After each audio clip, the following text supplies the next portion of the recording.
안녕하세요.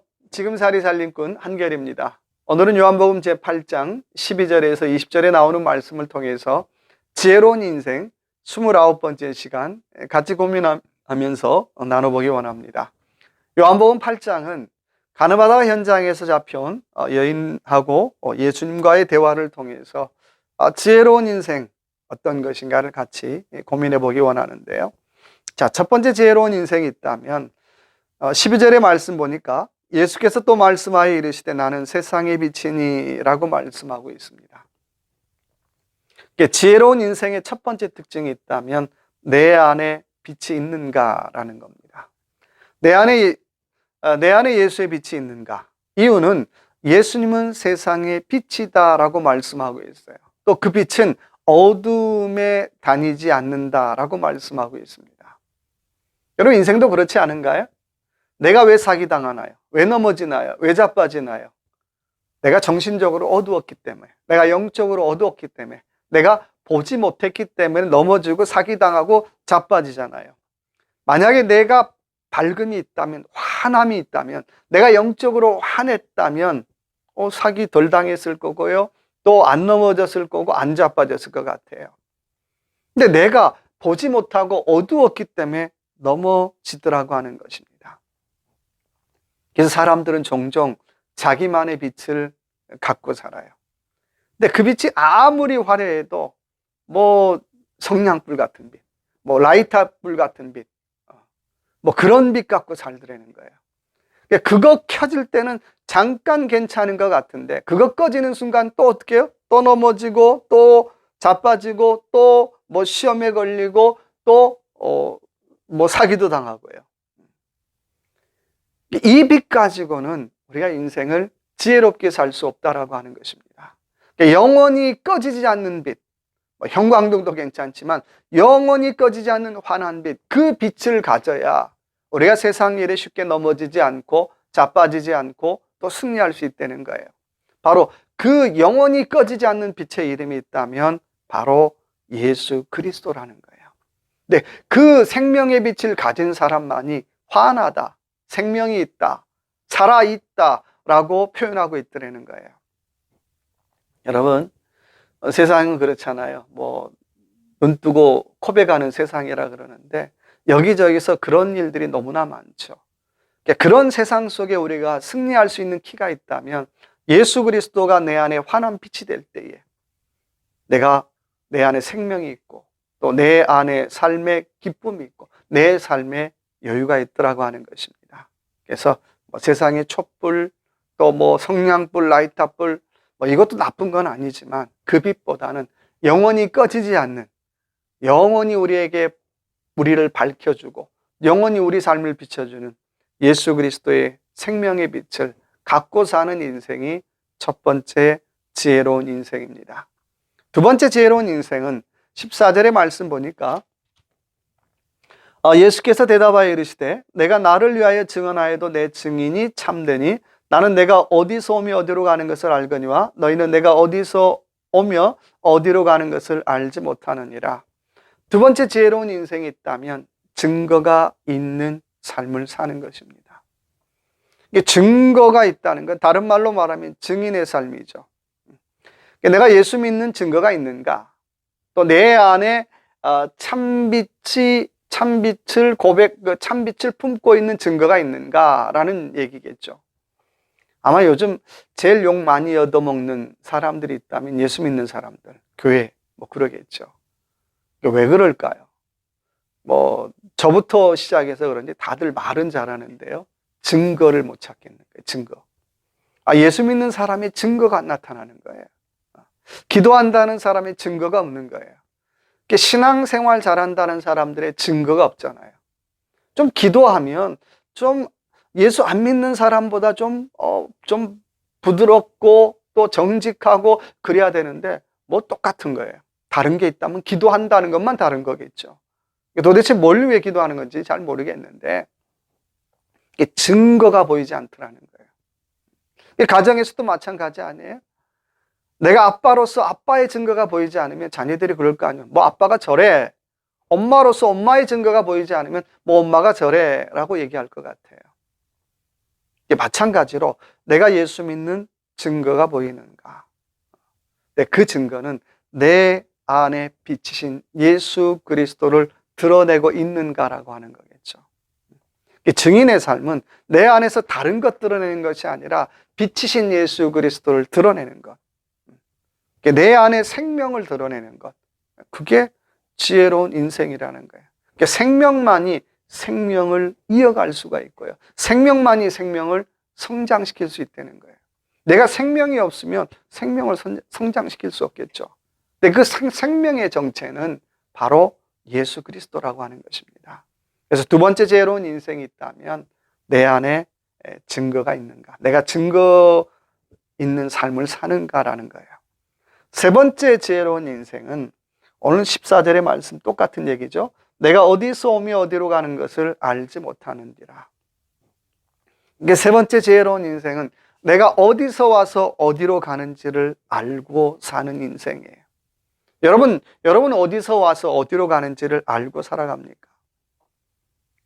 우리는 내 인생에 내가 사는 집 주소는 굉장히 잘 알아요. 저는 플로리다 템파 루츠에 사는데요. 쫙 주소는 적죠. 근데 문제는 내가 가야 할 곳, 내가 영적으로 가야 할 곳, 내가 정신적으로 가야 할 주소도 알고 있느냐는 거예요. 근데 그건 잘 몰라요. 그건 별로 관심 없어요. 눈에 보이는 내가 사는 집 주소에 대해서는 굉장히 잘 알아요. 근데 내가 가야 할 정신의 주소는 내가 알고 있는가? 또 내가 가야 할 영적인 주소는 내가 알고 있느냐라고 하는 것입니다. 내가 가야 할 영적인 주소를, 정신의 주소를 내가 모르고 산다면 내가 지금 집 주소 하는 것, 그게 얼마나 의미가 있겠느냐는 거예요. 나는 집 주소 알면 돼. 그럼 나는 괜찮게 사는 거야. 정말 괜찮은 인생인가요? 정말 지혜로운 인생은요, 내가 어디서 와서 어디로 가는지를 아는 인생이에요. 내가 아버지께로 와서 아버지께로 돌아가는 인생이라는 것을 알고 살아가는 인생이 지혜로운 인생이라고 하는 것입니다.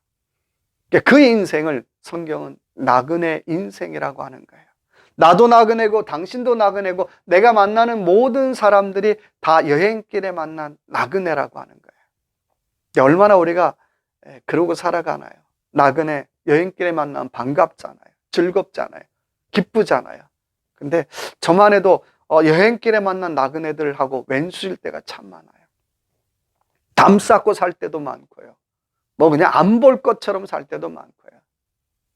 근데 정말 영적으로 나그네 의식이 있다면, 아하, 이것도 잠깐 지나가고 또 잠깐 만났다 헤어지는 거구나. 그 나그네가 내가 만나서 좋고 헤어질 때 아쉬운 것이 정상이죠. 세 번째 지혜로운 인생의 특징이 있다면 나는 어디서 왔다가 어디로 가는지를 알고 사는 인생이라는 거예요. 네 번째 지혜로운 인생은 15절의 말씀 보니까 너희는 육체를 따라 판단하나 나는 아무도 판단하지 아니하노라 라고 말씀하고 있어요. 네 번째 지혜로운 인생은 세상의 판단으로부터 자유함을 경험하는 인생이라는 거예요. 여러분 이 말 오해하지 마세요. 난 내 마음대로 산다, 그 얘기가 아니라 정말 예수 그리스도의 빛이 내 안에 임하여서, 또 예수 그리스도의 빛이 내 안에 임하여서 그 임하여서 그 빛을 따라서 한 일이라면 세상의 판단으로부터 우리가 자유로울 수 있죠. 그렇잖아요. 정말 내 안에 예수 그리스도께서 원하시는 일, 그런 마음의 감동이 한 번, 두 번, 세 번 계속해서 오는 일이라면 세상 사람들의 판단과는 별개로 나는 그 일을 할 수 있어야 되죠. 그렇잖아요. 근데 우리는 열심히 좀 하려고 하면 누가 이런 얘기하면 이리 갔다가, 이런 얘기하면 저리 갔다가, 왔다 갔다 이렇게 앞으로 나가는 게 아니라 좌우로만 어떻게 왔다 갔다 점점 좌우의 폭만 넓어지고 앞으로의 폭은 작아지는, 좌우로만 왔다 갔다 하다가 인생을 웨스트하더라는 거예요. 그렇잖아요. 신앙이든 인생이든 한 걸음도 앞으로 나가보는 게 중요하죠. 근데 한 걸음도 앞으로 나가보지 못하더라는 거예요. 내 안에 생명이신 예수 그리스도의 빛이 있다면 그 빛을 의지해서 한 걸음도 앞으로 나아가보는 용기가 필요해요. 한 걸음 나가보고요. 또 한 걸음 나가보고 또 한 걸음 나가봐야 되겠죠. 근데 그게 없으면 자꾸 좌우로 이 사람이 얘기하면 이쪽 갔다가 저 사람이 얘기하면 저쪽 갔다가 좌우로만 계속 어떻게 넓게 가더라는 거예요. 근데 영적으로 보면 가만히 보면 어떻게 해요? 다시 제자리 걸음이잖아요. 다시 그 자리잖아요. 한 번도 내 정신이 성숙한 적 없고 한 번도 영적으로 내가 앞으로 진보한 적이 없고 한 번도 내가 믿음이 어떻게 해요? 한 걸음 내 디딘 적이 없더라는 거예요. 그래서 정말 지혜로운 인생이 있다면 내 안에 비치신 예수 그리스도를 내가 품고 산다면 누가 뭐라고 하든지 간에 정말 내 마음에 확신이 3번 이상 들거든 믿음의 고백을 가지고 한 걸음 더 디뎌보는 한 걸음 더 나아가보는 인생이 바로 지혜로운 인생입니다. 마지막 5번째 지혜로운 인생의 특징이 있다면 20절의 말씀 보니까 이 말씀은 성전에서 가르치실 때에 헌금함 앞에서 하셨으나 잡는 사람이 없으니 이는 그의 때가 아니라 아직 이르지 아니하였음이니라. 마지막 5번째 지혜로운 인생은 아버지가 주신 때를 살라고 하는 것입니다. 예수님은 철저하게 하나님의 커리큘럼대로 살았어요. 하나님의 스케줄대로 살았어요. 그 얘기는 하나님과 어떻게 해요? 정말 임마누엘 딱 붙어있는 삶 살겠죠. 인생이 하나님의 커리큘럼대로 살 수 있는 방법이 있다면 늘 어떻게 해요? 하나님과 동고동락할 때 가능하죠. 다른 말로 말하면 임마누엘 의식이 있을 때 가능하더라는 거예요. 임마누엘 의식이 있을 때에 늘 뭘 하든지 간에 하나님의 때, 하나님의 타이밍, 하나님의 스케줄을 먼저 이루며 살더라고 하는 것입니다. 그렇다면 그 사람은 지금 내가 무엇을 해야 할지를 알고 사는 인생이에요. 내가 무엇을 해야 될 때인가를 알고 살더라는 거예요. 그 사람에게는 웨스트하는 시간이 별로 없죠. 24시간이 주어지는데 웨스트하는 시간이 아니라 그 24시간을 인생에 주어진 24시간을 하나님의 스케줄로 채우는 일에 바쁘더라고 하는 것입니다. 여러분 그렇죠? 인생은 죽을 때까지 일하는 거예요. 별로 기분 좋은 소리는 아니지만 세상 일은 리타이어가 있지만 하나님의 일은 리타이어가 없잖아요. 죽을 때까지 어떻게 해요? 리타이어 없이 일하는 거죠. 물론 잡은 바뀔 수 있어요. 저도 목회를 하다가 목회자로서 리타이어하고 어떻게 해요? 또 잡은 바뀔 수 있겠죠. 중요한 건 하나님의 일을 하고 있느냐라고 하는 거예요. 우리가 하나님의 일을 하기 위해서는 하나님의 시간표대로 살아야 되겠죠.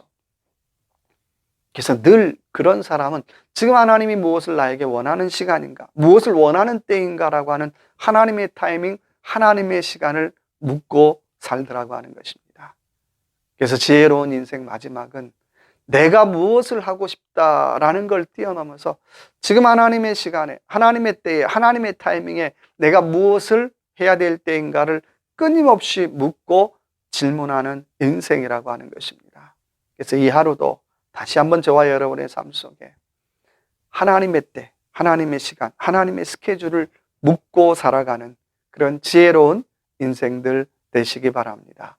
감사합니다.